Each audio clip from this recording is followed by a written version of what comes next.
একাধারে ১৫ বছর ক্ষমতায় থাকার পর ভয়াবহ পতন হয় শেখ হাসিনার নেতৃত্বে থাকা স্বৈরাচার আওয়ামী সরকারের পতনের পর গত ১.৫ দশক ধরে বাংলাদেশের বিভিন্ন পরিস্থিতিতে ভারতের অযাচিত হস্তক্ষেপ এবং ভারতের কর্তৃত্ববাদী আচরণে বাংলাদেশিদের মধ্যে ভারত বিরোধিতা জোরালো হয়।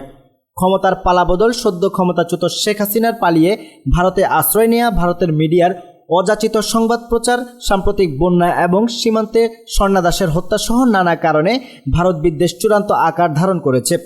তবে বাংলাদেশের ওপর আধিপত্য বিস্তার করা ভারত এত সহজে তা হাতছাড়া করতে চায় না। বাংলাদেশের সাথে তুলনামূলক শীতল সময় পার করা ভারতের প্রতিরক্ষা মন্ত্রী এবার বাংলাদেশ সম্পর্কে মুখ খুলেছেন।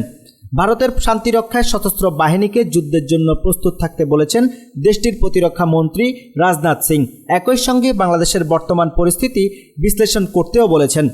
গত ৫ সেপ্টেম্বর ভারতের লখনৌতে জয়েন্ট কমান্ডার্স কনফারেন্সে ভাষণ দেন দেশটির প্রতিরক্ষা মন্ত্রী রাজনাথ সিং। তখন তিনি বাংলাদেশের পরিস্থিতি বিশ্লেষণের আহ্বান জানান।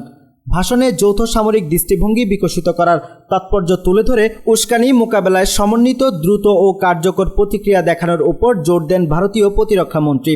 সেই সঙ্গে ভবিষ্যতে যুদ্ধসহ ভারত যেসব চ্যালেঞ্জের মুখোমুখি হতে পারে তার জন্য প্রস্তুতি নিয়ে রাখতে বলেন তিনি আরও বলেন, আমাদের বর্তমান পরিস্থিতির উপর গুরুত্ব দিতে হবে। এই মুহূর্তে আমাদের চারপাশে যা যা ঘটছে সেগুলোর উপর নজর রাখতে হবে, পাশাপাশি দেশের জাতীয় নিরাপত্তা আরও শক্তিশালী করতে হবে। বাংলাদেশের অন্তর্বর্তীকালীন সরকার ডক্টর মোহাম্মদ ইউনূস ভারতের পিটিআইকে দেওয়া সাক্ষাৎকারে শেখ হাসিনাকে দেশে ফিরিয়ে আনার ইঙ্গিত দেওয়ার পরপরই ভারতের প্রতিরক্ষা মন্ত্রীর এমন ভাষণ বাংলাদেশের মানুষকে আবারও ক্ষিপ্ত করে তোলে।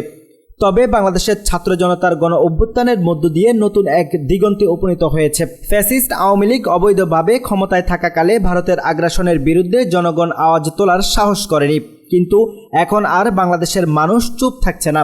দীর্ঘদিন ধরে বন্ধুত্বের নাম ভাঙিয়ে পরোক্ষভাবে বাংলাদেশকে শাসন করা দেশীয় আমলাদের সাথে মিশে অযাচিত হস্তক্ষেপ এবং বাংলাদেশকে নিজেদের গোলাম মনে করা বাংলাদেশের মানুষ ভবিষ্যতে মেনে নেবে না।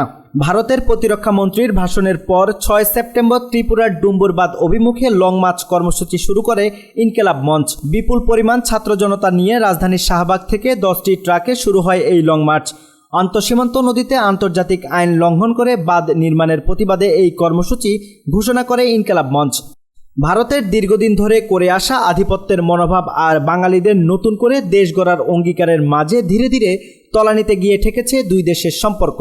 ভারতের প্রতিরক্ষা মন্ত্রী রাজনাথ সিংয়ের বক্তব্যে পরোক্ষভাবে কিছুটা ইঙ্গিত পাওয়া গিয়েছে পরবর্তী দুই দেশের সম্পর্ক কেমন হতে পারে। ভারত যদি তার আধিপত্যবাদী মনোভাব পরিবর্তন করতে না পারে তবে তথাকথিত বন্ধু নামের দুই দেশের সম্পর্ক শত্রুতায় পরিণত হতে খুব বেশি সময় লাগবে না। প্রিয় দর্শক বন্ধু, আজ এখানেই শেষ করছি। সবাই ভালো থাকুন, সুস্থ থাকুন। দেখা হচ্ছে পরবর্তী ভিডিওতে। আল্লাহ হাফেজ।